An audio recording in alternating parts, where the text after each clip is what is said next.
do without it. Okay.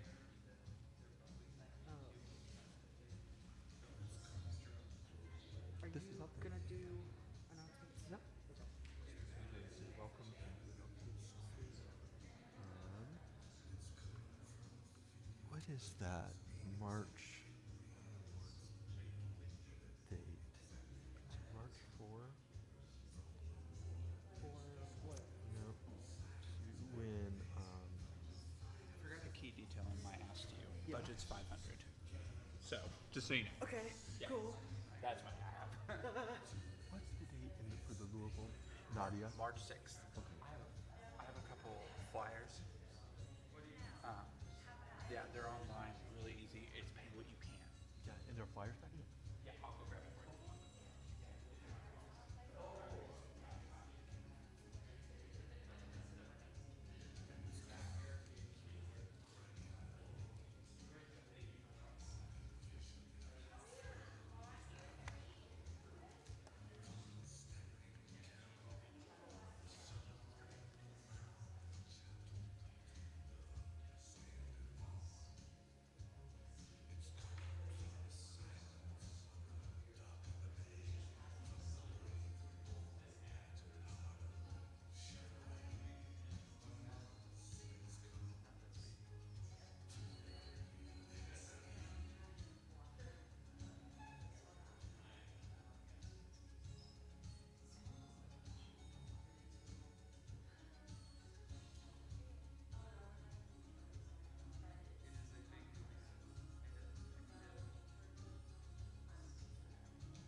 I'm gonna run back there so that I can listen Yeah. for online.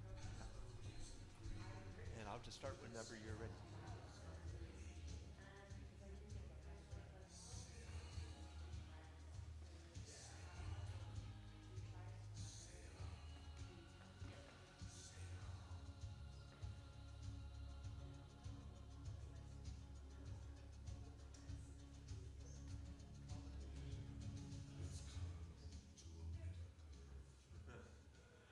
Hey, welcome to Woven Church. We're so glad you're here. We want to say out loud every week, no matter what your socioeconomic background, no matter what your race or ethnicity, no matter what your sexual orientation or gender identity, no matter whether you have been thought of as powerful or weak, no matter what you have looked like or how people have thought about you, you're welcome. And we're glad that you're here today. We're so happy to have Edie here. It's just great to have you. And I'll say more about that in just a minute. But a couple announcements. Just on March 2nd, a group of us are going up to see Flamey Grant and in Newport, up near Cincinnati. And that'll be really fun for us. And then on Thursday, March 6th, Nadia Boltz-Weber is doing Red State Revivals in Louisville. If you haven't heard her, she's just fantastic. I've heard her a few times. Nadia Boltz-Weber. And it's pay whatever you can pay. There's no required fee, but you do need to get tickets. And so we'll be taking a pretty big group, I think, to that. And that's March 6th in Louisville. And we'll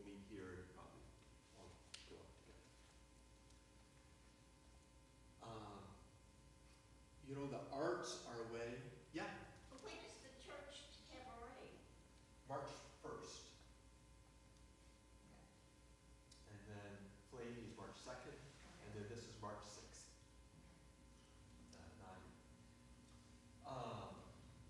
The arts, help us enter into a part of life that often words can't take us to by themselves. Art gives us an access to the heart in a different kind of way than someone speaking. And Edie is one of those people that's tapped into what that means for the arts to enter into our souls. And so I'm so glad to have you here to do this with us. And we're going to give this all to you. And just however you want to do it, it's all Thank yours. you so much. Thank you. It was so great to see all of you here today, and I have a lot of family members here as well that my dad passed away a couple weeks ago, so as a result of that, the positive side of that, the amazing side of that, is that all of our family came to town from all over the world.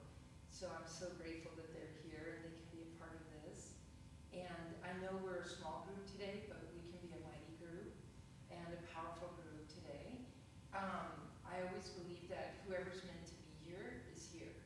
And that's really the way I like to roll. But I did have a favor to ask you. I wondered if it would be possible, and I want you all to know that you don't have to do anything you feel uncomfortable doing. And if you feel awkward, or if you feel, this is, not my jam or whatever, you don't have to do it. But what I'd like you to do is just see what you think and sort of try to reflect, observe, enter in as best you can, see what can come from that experience. And there might be a little vulnerability today, but what I want you to know is that there's no right or wrong. There's absolutely no standard that's been set. Really, what we do and how we do it is about what it means to you. So nobody can judge whether that's accurate or inaccurate or meaningful or not. It's really about you. And it's about an opportunity for you to explore some ideas today, using your mind, your heart, and your body, and not so much your voice. And as John said, we have a lot of words, and especially right now in the world and in America, we have a lot of words. So I'm going to share a few words with you right at the beginning in the way of a story and some ideas, quotes that I want us to think about. But then after that, we're going to focus on fewer words and more about how we use our bodies to express ideas and thoughts and feelings. And I hope that would be okay. This is the second time I've done this, and the first time we just had a glorious group that really just opened themselves up to it, and I'll never forget that. It was beautiful. And every group is completely different, and so that's another beauty of doing something like this. But I did wonder if you would consider coming to the front 2 rows so we're a little closer together, because I'd like us to kind of have that feel that we're together in a community. Again, I don't want to make you feel uncomfortable by doing that, but if you don't mind being in the first 2 rows, that would be wonderful. And I'll be closer to you too. I'll be closer to you too by moving this. I brought my gong again today because there she goes. Because I really, I wanted to give a few thoughts to you as we begin, just a few thoughts. And I've really been asking God to be with us and to kind of, illuminate for us as we go through this process together. But, and then the gong is just to give you a chance to kind of just think about what I just said. And then just let that kind of enter into your thoughts, and then we go to the next idea. We're not going to discuss them or anything, but it's just a thought. So I'll start with Leonard Cohen, who you heard coming in, his song Democracy, which if you haven't heard that, you might want to check it out. But this is from another song of his, which is called Anthem. And it says, "There is a crack in everything. That's how light gets in."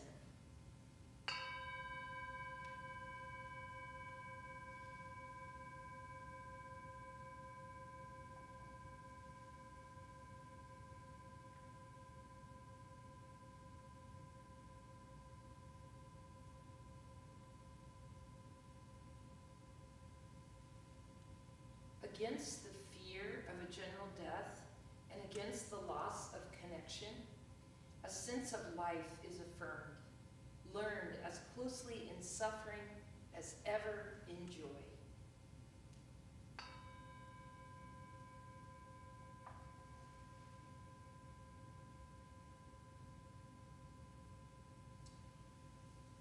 In our griefs, it can be hard to make space for pleasure. People can destroy joy because they wish for it so much. It takes courage to welcome gladness while you are carrying something else.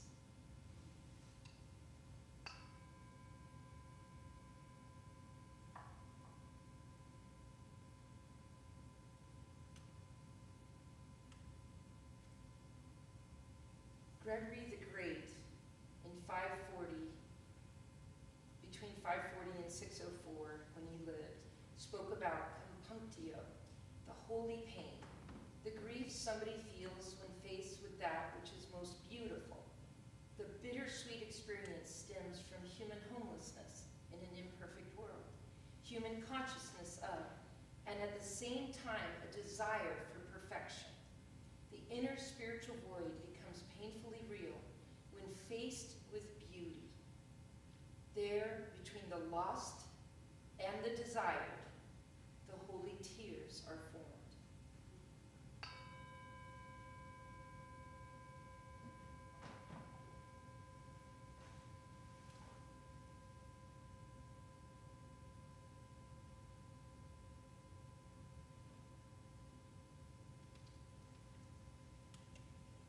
So we're going to play some music now while I tell you a little story, and this is the last one.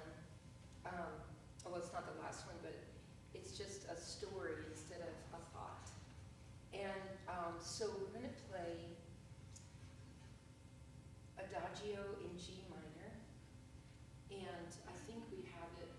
Thank you so much. And we're going to just listen to it while I tell you the story. And some of you probably know this story. But on May 28th, 1992, Sarajevo was under siege, and Bosniaks, Croats, and Serbs had lived together for so many years, and they lived together peacefully. They didn't care what religion or background anybody came from. They didn't care. They were able to just kind of be together in the same communities, intermarry, all of those things, right? And then the Civil War came, and there was ethnic cleansing and horrible, horrible, horrible forms of revenge in war. So one of the musicians who played in the Philharmonic, he had been at a bakery, and the bakery was bombed. He was outside and saw the bakery being bombed. 22 people were killed.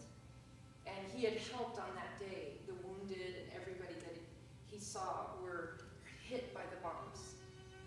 So the next day, after that happened, he came out in a full tuxedo with his cello, and he set up a little plastic white chair, and he put it in front of the bakery. And all around him, there was bombing, there was mortar shells, there was everything happening. Total chaos. And he played this music.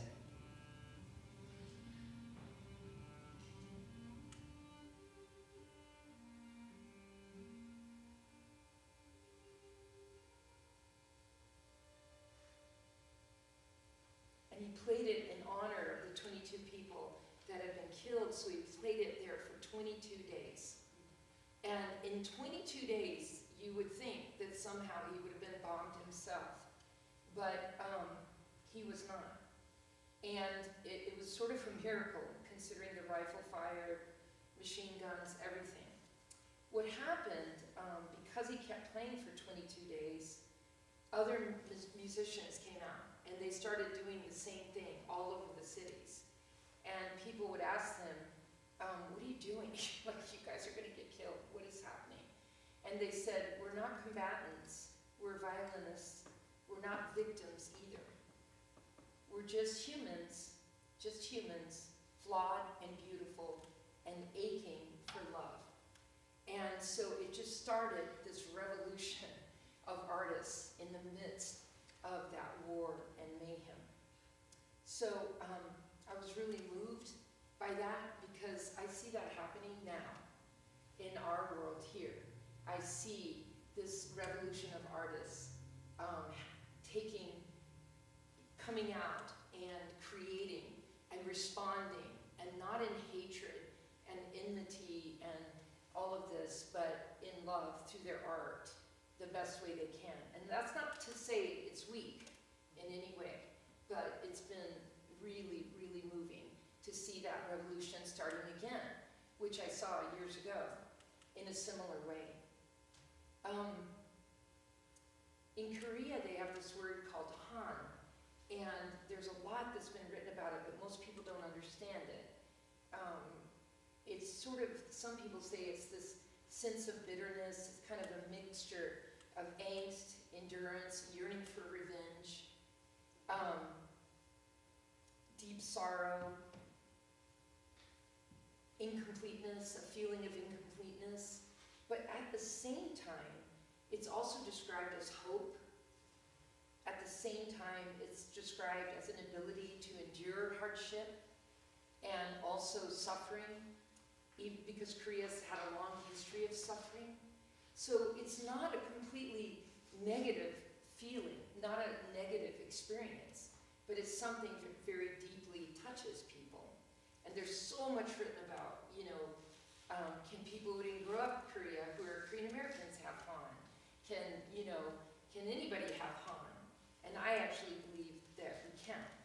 But what I see there is that sorrow meeting together with this yearning for joy, yearning for good, yearning for healing. And those two paradoxically being side by side in people because of the hurt that we've had coming up against our hope. And I do believe they can coexist. So the question that I have for all of us today is, how can we transform pain into creativity, transcendence, and love? I'll read that again, just so it kind of sinks in. How can we transform pain into creativity, transcendence, and love? So I always told my students something that I read in Henry Nouwen. We have three choices in life. We can choose to be wounded and stay wounded and be victims, or we can choose to wound and hurt everybody in our path because of our own hurt, or we can choose to be wounded healers. And what I believe that we want to be in this church, and what I sense is that we want to be wounded healers, people that we have things that we've experienced and hurts that we carry, but we don't want that to be the only thing that defines us. We want to go out and perhaps be healers in the world as well. And so I also see that in the arts, and I see that in theater many, many times, not always, but many, many times I see that part of the arts that really touches me. So I was wondering if you could bear with me today and come up and join me in this space. Those are the words I want to share with you. But if you could join me in this space as we do some activities together. And again, just do what you feel comfortable doing. I said this last time, I won't make you walk around like a bunny or a rabbit or jump on your head or anything like that. I'm not going to do anything like that. it sitting, you can do it sitting right there in the front row. If you feel more comfortable, you don't necessarily have to stand, but you can stand. All right, very good. A lot of what we can do if we're going to heal through the arts and so forth is to have a great community. And you have a great community here. And I'm sure each of you, if you're visiting today, you have your own communities that you've been put in for a very specific reason. And I really believe that. And within that community, you can create beauty, you can create art, you can create the changes that maybe you feel that you want to create. We're going to start right now. I'd love for everybody just to relax your arms and relax your legs. If you can, just stand on both legs, knees slightly bent. We don't want anyone to pass out. And this is what I call a confidence stance, actually. But you can just shake it out a little bit so you feel comfortable. All right. And what I'd like you to consider doing is putting your hands out in front of you and using your hands as an instrument right now. I know that's weird for a lot of you. It's like, why are we doing that? But our hands are so important to us anyway. So I'd like, if you can think about it for just a minute, I'm going to ask you to turn around out of the circle and create with your hands an expression of how you feel today. Just how you feel today. You can use your hands any way you want. It doesn't have to be literal at all. You know, it doesn't have to be, I'm walking in my head, or, you know, I'm sleeping. You know, it can be whatever you want it to be. And it can be absolutely symbolic.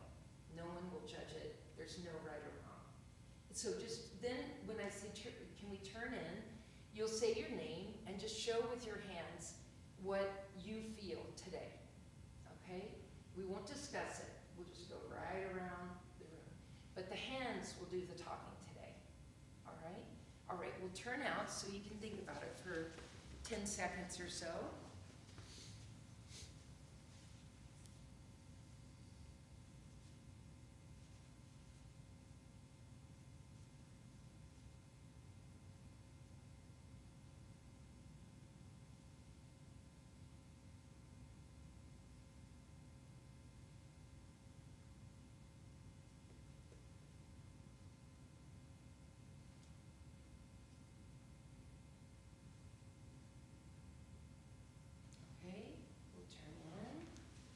Remember, there's no right or wrong. This is you, and you are beautiful, and that's the important thing. All right? I'll start, and then we'll go around this way. Is that okay? My name is E.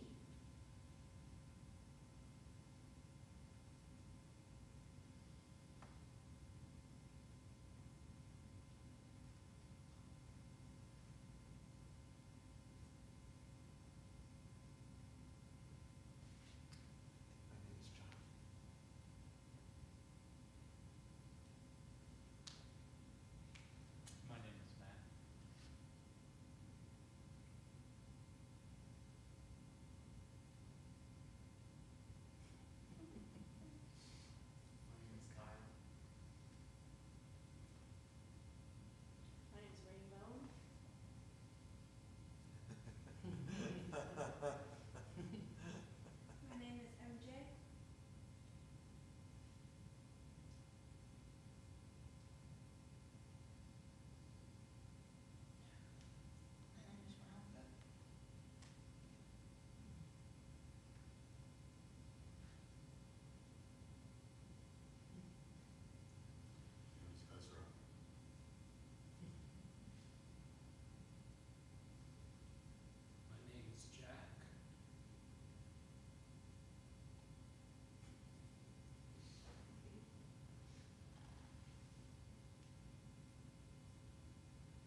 like to now try something, just to give you a feel of, community kind of working together, just to help us feel a little bit more comfortable working together.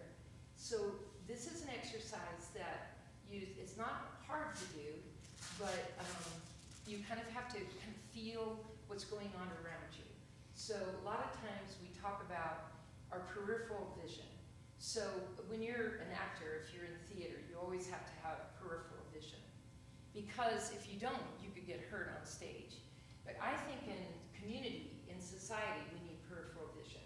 That means eyes in the back of your head, in the side of your head, so you're aware of what's happening around you. If you don't have that, you kind of bulldoze your way through life and you're falling apart and everything's just a mess, you know? So this peripheral vision as actors and as humans in society is so key.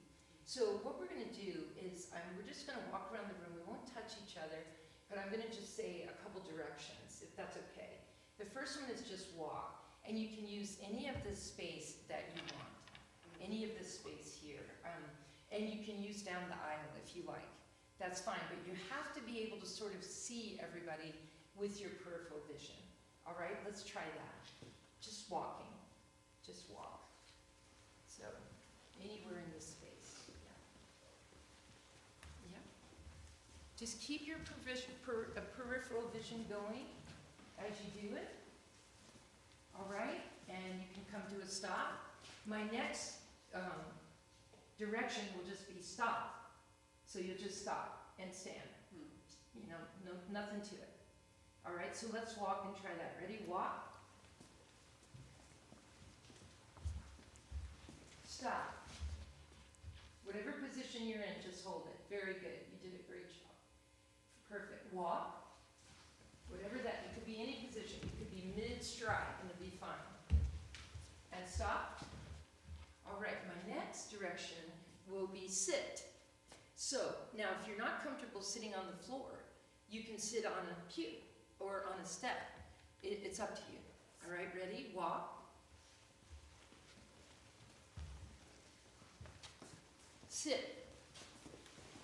You can sit on a chair, whatever you want to do. Stand. Walk. Stop. Walk. Stop. Walk. Sit. Now, when I do this with students, we move on to lie down. But today, in this setting, because I wouldn't want to lie down right now, I will let that go. I won't make you lie down. But we're going to try it again, and then what's going to happen is I'm going to drop out. And what I want you to do is see as a group if you can feel and sense what this group is doing without me directing you to walk, stop, sit, stand up. I won't direct you. But you'll use your peripheral vision to direct yourselves. So let's try it one more time. Walking. Sorry to make you sit through that. Walking. Stop. Sit. Walk. Wherever you're comfortable, wherever you're comfortable. Stop. Now I'm going to drop out. And I want you to just feel this group. Feel this group.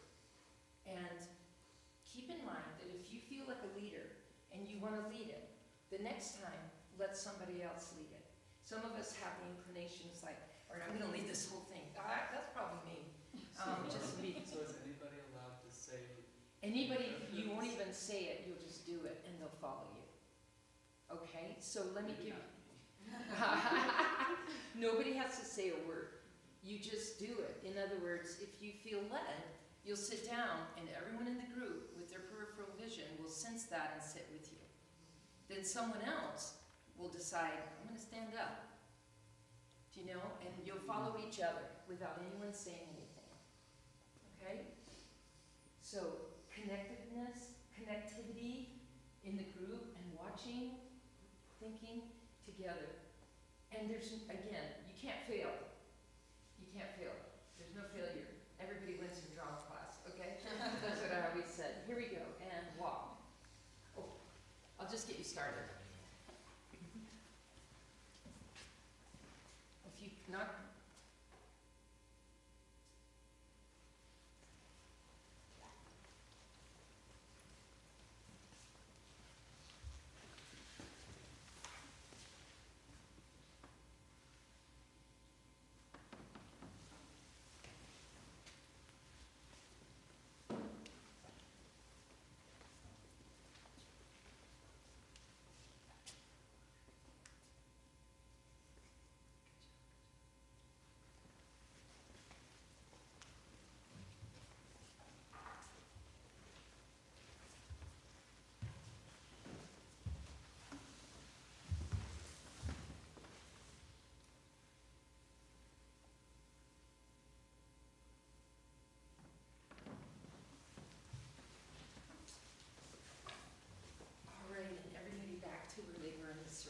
great job, great, guys.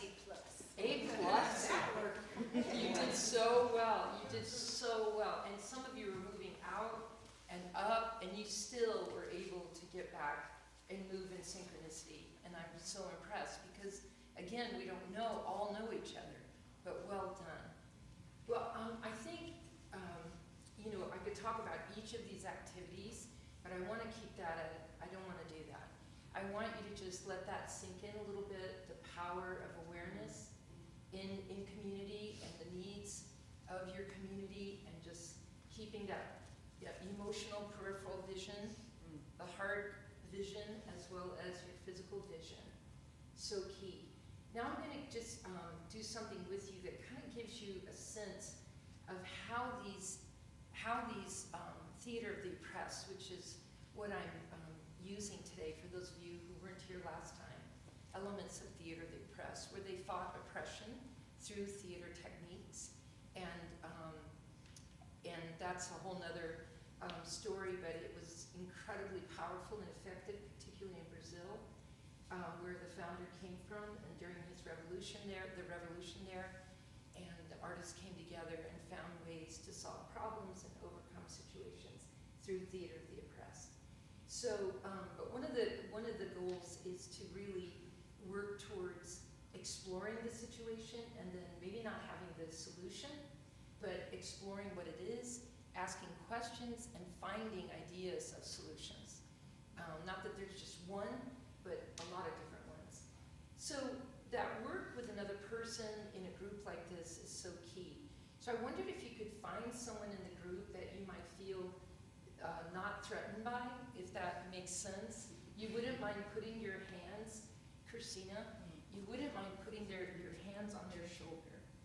And let's see, like this. Yes, yes, yes. So what we're going to do, I'll show you this, is we're going to push against each other. But the goal is, pretend there is a line on the floor. You can use the line, invisible line on the floor. And the goal is not to overpower her. If she feels that I'm overpowering her, or if I feel I'm overpowering her, I can let her come and have more power. So there's this constant interplay, but it's a very weird thing, because we're used to, like, I'm going to get you over this line and you're going to go down. But instead, you're working back and forth, not to overpower them, but to, in a sense, help them to be as strong as they can be, but still nobody wins, so to speak. Everybody wins. Win-win. Win-win, yeah. Exactly. So if you can get someone you feel you don't mind holding their shoulders, that's the only physical touch. If you don't want to do it, you can just watch and see what happens, see what you observe. Is that okay? Mm-hmm. All right, find your partner. Do not be afraid. Everybody's wonderful in this group. There you go. Very good, very good. Very good. All right. All right, are you ready? Okay. Now, look at the invisible line and really think about what pressure you're putting on that person, and think about how you can allow them to be strong without overpowering them. Okay? All right, go. I know it's strange. You should give Helen a really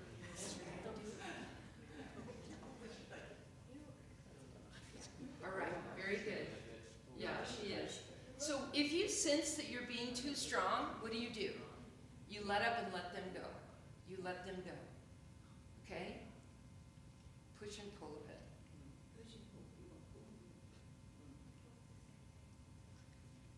I know it's a very, very odd exercise, but it's also very difficult to do. To allow someone to be strong, but also not be overpowered.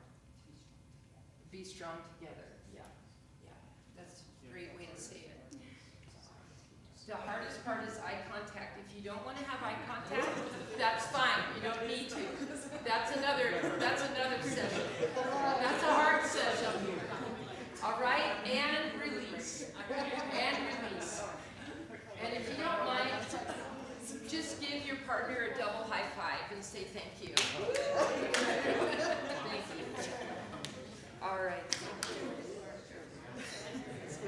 It's a very strange sensation. It's right to the left or yes. Oh no. Oh yeah. Anyway, does anybody want to say one word that kind of described, or a phrase that described what they felt as they did it? We'll just do that. You don't have to, but you can throw it out there if you want to. Balance. What is it? Tension. Tension. Balance. Balance. Yes. Yes. Tension. Balance. Oh, sorry. No, go ahead. Mutuality. Mutuality. On edge. On edge. Exactly. Exactly. Yes. In the moment, it felt like I wasn't really doing anything. But Right. when I stopped, I realized. Yes. I felt it in my. You were using it all, and you Yeah. didn't realize. Yeah. That's Oh, really true. connection. Connection. Yeah. I And- saw potential. Oh, you did. Potential. Yes. Can you say that again, the last Like part? potential. Yeah. Wonderful.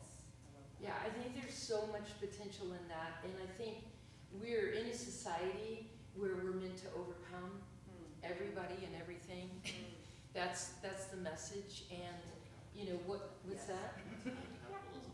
Yeah, Yeah. exactly. Yes, that's right. Exactly, and you know, I think Theater of the Oppressed and the folks that have worked so hard through that, including myself, you know, just that feeling that, you know, we can be strong, but we do not have to overpower someone to be strong. We can help them be strong and gain strength within ourselves. Do you know what I mean? Yeah, what were you gonna say, Well, Jack? it's just your whole thing about looking at the person. Yes. John and I were just, our heads were down, and, you know. No, but it's like the eye Okay, contact is we're gonna crazy. really do this. But the eye piece, to me, Yeah. would be freaky. Well, it's I mean, very, in the sen- it's very intimate. Yes. To be that close to Yeah. someone's face and have Exactly. to look them in the eyes too. But That's, how important yeah.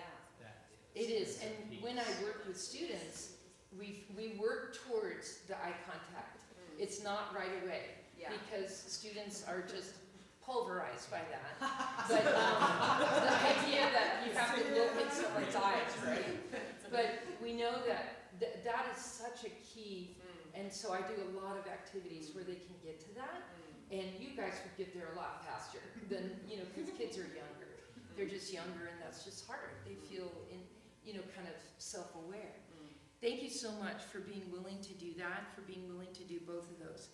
I want to take you through a process now that is a little different. I don't know if you've ever done this. It's called the power shuffle.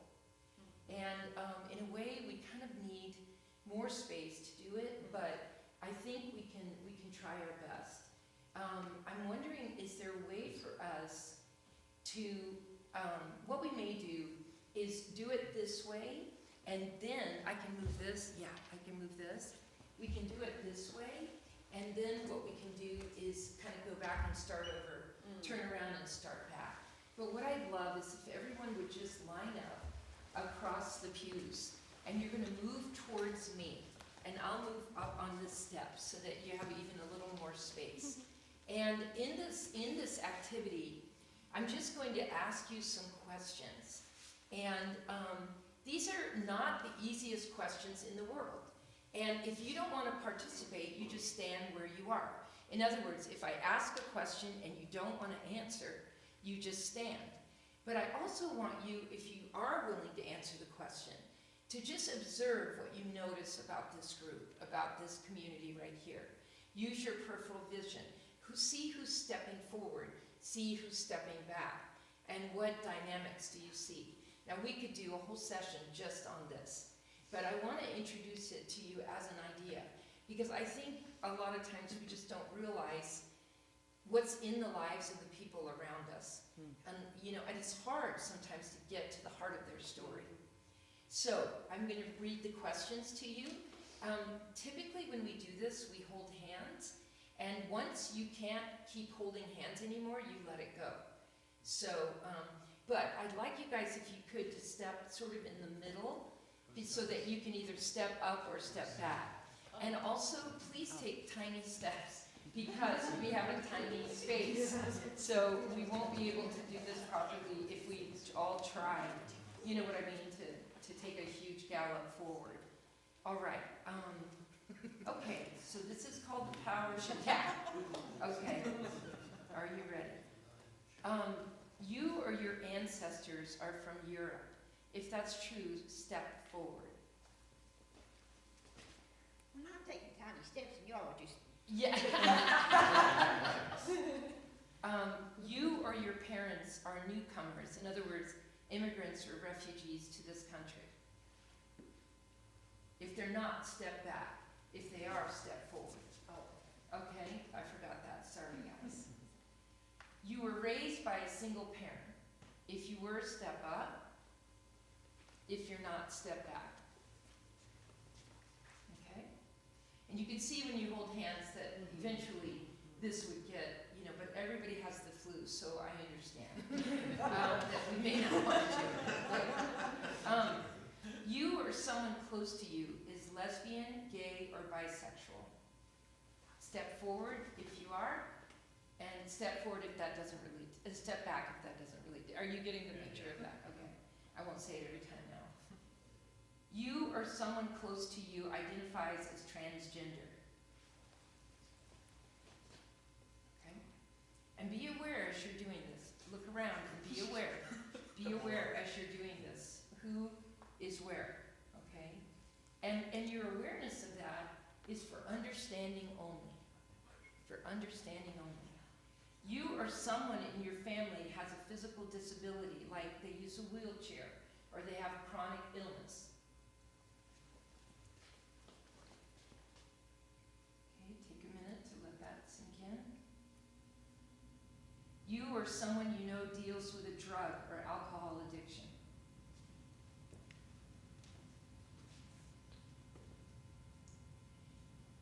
Okay. You were raised poor or without a lot of money.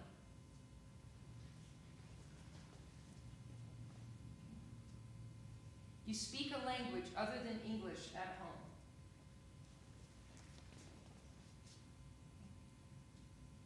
You were raised by many people, in other words, adopted parents or foster parents or grandparents or, yeah. You have lived outside of Kentucky.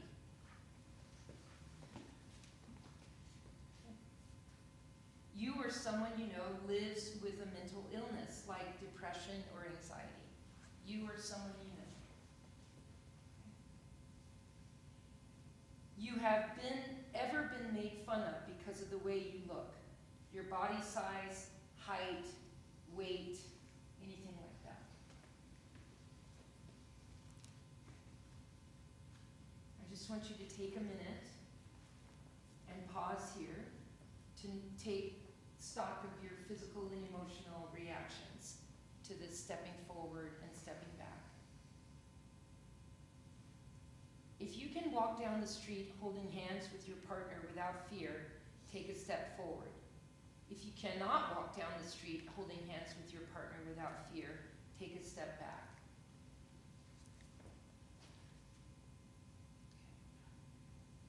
If you have ever tried to change your speech or mannerisms to gain credibility or fit in, take a step back. you have not tried to change your speech or mannerisms to gain credibility or fit in, take a step forward.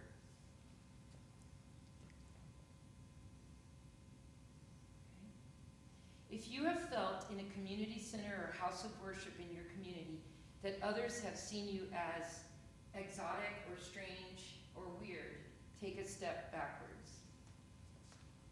If you have not felt that, take a step forward.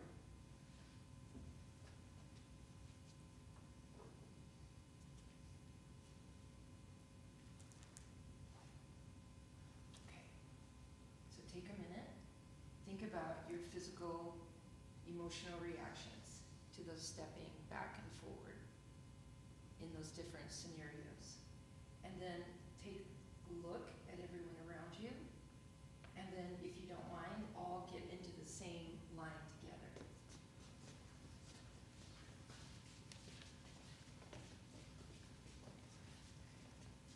Now, in reality, I don't believe in lines. Anybody who's ever been in my place, I just freak out if it's a line. So, and the reason is because nothing really is this line. The reality is that we're in all of these different positions, on stage and in life. And our problem is, well, I don't want to say what our problem is, but one of our issues might be that we want everyone to be in this line.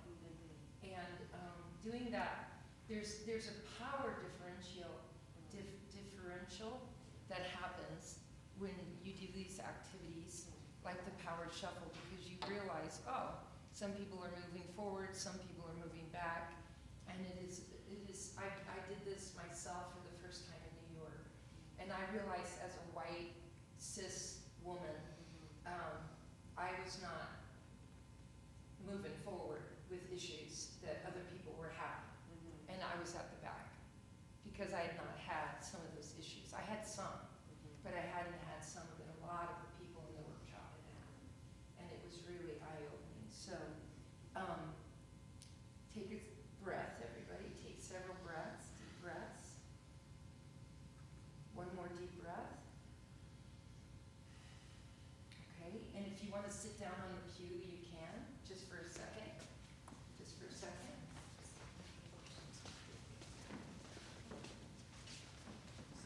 I just wondered if anybody wanted to say, how did they feel doing that activity? How did that activity make you feel? And be honest, it's okay. You need a half a step. You need a half a step, you're right. You're right, our steps, we need more room too, I realize. Yeah. I think like there's a bit of vulnerability. Like I remember like if there was a question like set forward if you were anyone else you know is dealing with like alcohol or drug addiction. And like the thought that came through my head was, oh, I wonder if any of these people are gonna think I have a drug or alcohol addiction or that. But then I was like, but it doesn't really matter. Like Right. I don't really care because, you know, it's I mean, yeah, it was for a family member, but that, you know, the idea that even in that instance that I would care what someone else thinks or a value judgment of that Right, is kind of right. telling, I think, for me. It is, and I can resonate with that too. Yeah. That's interesting, because I stepped up for me on that question, and I felt like safe enough and seen enough to be able to do that, because it was, like I had the cover of, oh, it could be a family member. Oh, Yeah, right, right. But And like people at the same time. won't know. Right, but like, at the same time, being able to take that step and still do that, even though it was for myself, like, and nobody needed to know. Of course, now everybody knows because I said it, but like, You know, it's still, like, I felt seen even in that moment without ever saying it, Right. which I did not expect. That's right. Did anybody, I wanted to ask, Can I just say one? oh yeah, sure. I thought, you know, the questions, really, a little bit like Matt was saying, if you're in, and I think we're, as Christians, sometimes we're really guilty of this, we just flock to our comfort zone and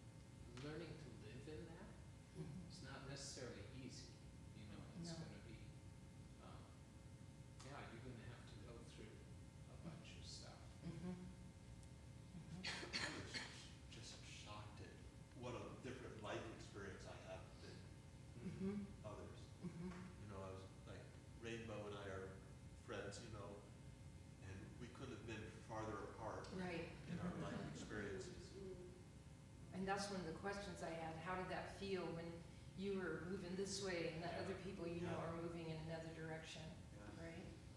That's a reality. Yes. I kind of felt like some people stepped forward a lot, so other people, like Don said that he hadn't had as much to deal with or whatever. Whereas I feel like I was torn between like the ways that I have power and prestige and acceptance in society Mm-hmm. and the ways that that same society's like ideologies or power structures have like harmed me and hurt me. Mm-hmm. And I didn't feel better for knowing that like I wasn't as hurt as I might have been.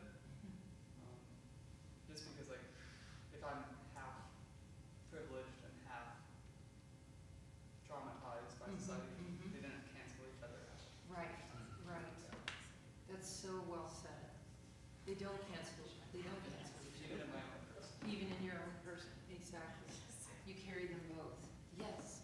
I had trouble deciding to step forward for some of the things. You did it? Or if I should at all. Yeah, I Okay. did, yeah. Yeah.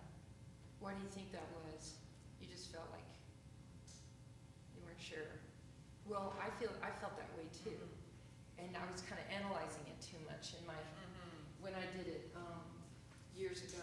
But I remember feeling like I was trying to think of all the aspects of what I was stepping forward for and whether I should do that. So that's absolutely legitimate. Well, I know we're running out of time, so I wondered if you all could do me a favor and stand up one more time with me. And there's a lot more we could talk about in terms of the power shuffle, and power is such an issue right now in our society. And all of these activities that we're doing, you know, what can we do through art and through self-expressions to deal with all of these aspects of what's going on in our society. So I hope this gives you something to think about as you go. I would like us to create, without words, sorry, I'll go back to my original place. I would like you to create something with a partner. And what I'd love for you to do, again, is to find a partner, and one of you will be a sculptor and the other one will be a piece of clay. And this is a pretty common activity, but I want you today to think of a fear that you have and then a hope that you have. A fear and a hope. And if you can sculpt your partner. So for example, if Christina was my partner and I was the sculptor, and she would just be loosely standing, and I would be very respectful of her body, obviously. I'm not just gonna touch her nose or anything like that. But I might have her reach, like, I won't talk to her, but I'll just do that.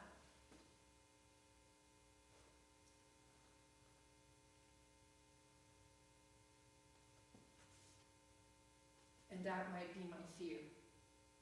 And then, for my hope,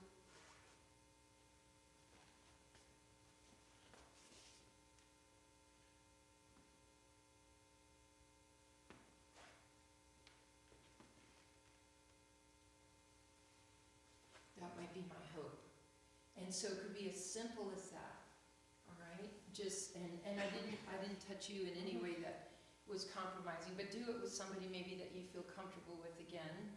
And it doesn't have to have, you know what I'm saying? It's about you just trying to think about how can I express a fear through physicality and a hope through physicality, all right? So if you could find a partner and see what you can do in just a minute or two, you can switch, and then you switch, and the other person sculpts you into a fear and a hope that you have as you are in this world and society today, all right? And just physicalizing it, even as you physicalize someone else, this hope is a great way to have kind of a connection, okay? And again, nobody's forced to do anything. It's up to you, okay? All right. And I'll give you a time frame because we're already running out of time. Sure. You want to do this sculpting first? decide who's the clay and who's the sculptor. And remember, you don't talk to them, you just mold them.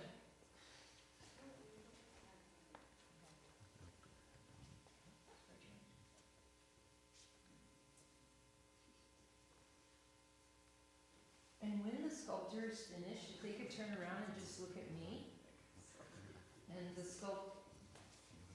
sculpture will just stay in place.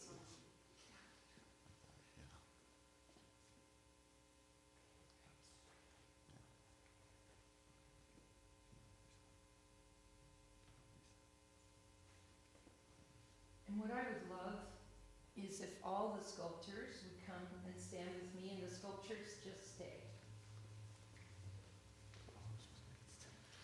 Sculptures just stay. Sculptors stand with me. Were you a sculptor or? Yeah, the first one, right. And can you hold it, Jack, so that they can take a look at it? We've gone to the second one. Oh, sorry. Go back, we haven't done that yet. I just want you to have a chance to take a look at what's been created here. And think about, you don't need to say them, but think about the words that come to your mind, the emotions and the feelings. Okay, sculptures, please, you can relax and go to neutral. Thank you so much. And now you go back with your partner and reverse the process. So now they do us. Now they will sculpt you in reverse. Now it's the hopes. No, it's still the fear, But now you get sculpted this time, if you were a sculpture. Still the fear.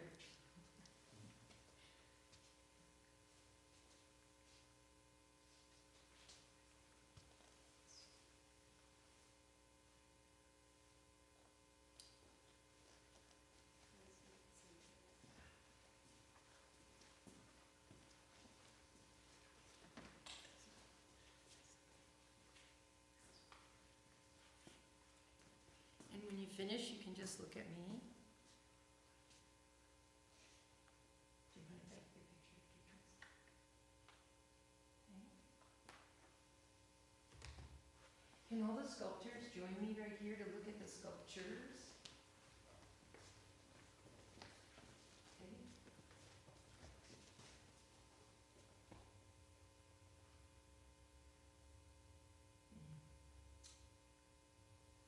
Thank you so much, sculptures. You can relax. And now go back with your partner and switch, and this time, something that brings you hope.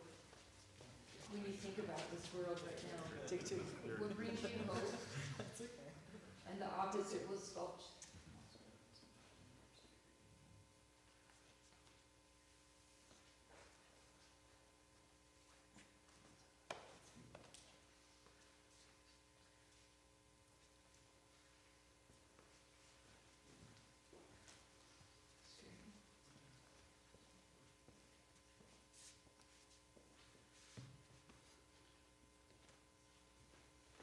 And if you finish, you can just join us up here.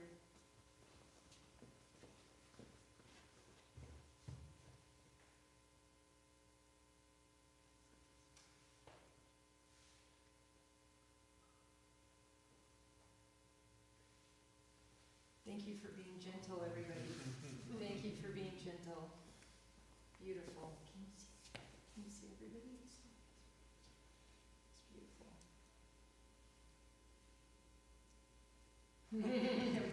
Sometimes you can bring the sculptures to life, but I didn't do it this time. And you can relax and go back and do the last.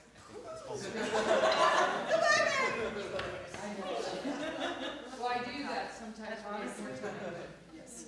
Now the other person will sculpt or be sculpted. So you did you do what bring? Oh, you're thinking. Okay.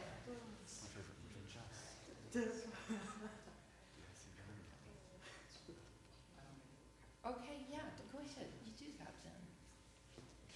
Go ahead and do that. Absolutely. Jack wants the sculptor and the sculpture to come together, so they're going to do it together. So that's totally fine. It's totally fine. And when you're finished, you can join me up here so you can see everybody if you want. If you want.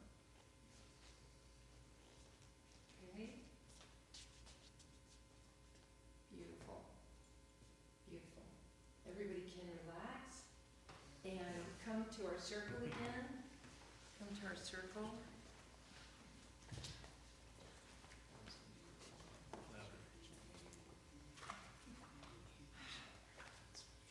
You guys, I really appreciate your willingness to let yourselves be vulnerable in this way.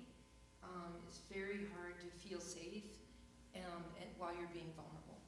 But I want to tell you, Woven is a place that really wants people to feel safe, be who they are, not be ashamed, and be able to express, their artistic energy, their spirituality through the grace of God. And I know that we usually have communion right at the end. Would you like okay to? if we do that? Yes, would that be, So- I'm going to turn it over to John. Do you want us to sit down again? No, or- you can stay right where you are. This is another, actually, piece of theater of impulse. Mhm. This is, you talked about the power dynamic and how prevalent it is here. This is a symbol of the laying down of power. Mhm. This is the symbol that Jesus used to say, I will lay down even my life in love. And it's also a symbol of unity. It's a symbol that all of us are taking this common thing of juice and bread, that it's a part of the human experience. And just like all of our things, you can participate or not. It's totally up to you. There's no judgment. There's nothing in it where anybody will think less of you if you don't take it. But if you would like, you can come and take a cracker or a rainbow goldfish and some juice and bring it back here, and whoever wants to, and we'll take it together.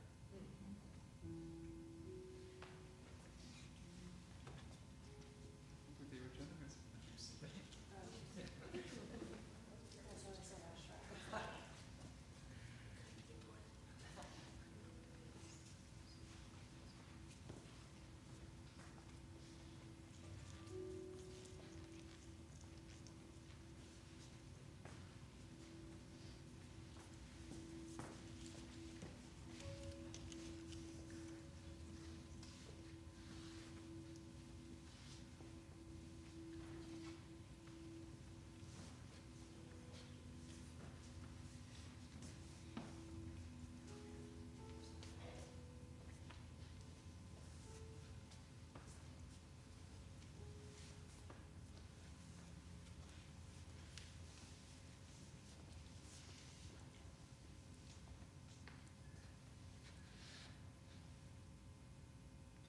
We take this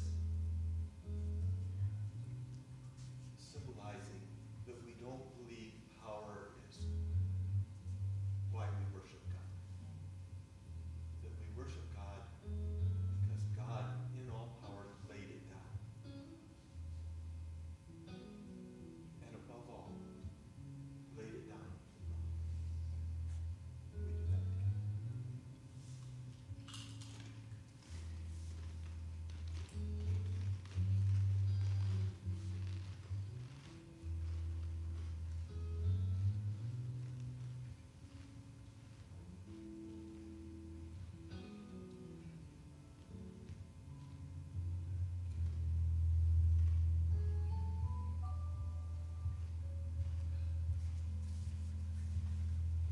I want to thank you for being here today.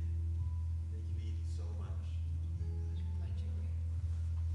Love, and love all of you. Thank you.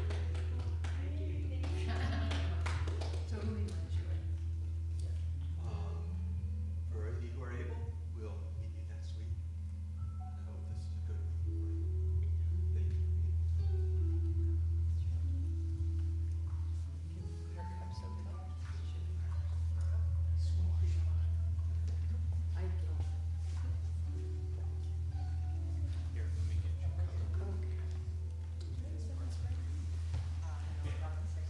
Yeah, we need to like John. John. You have a lot of.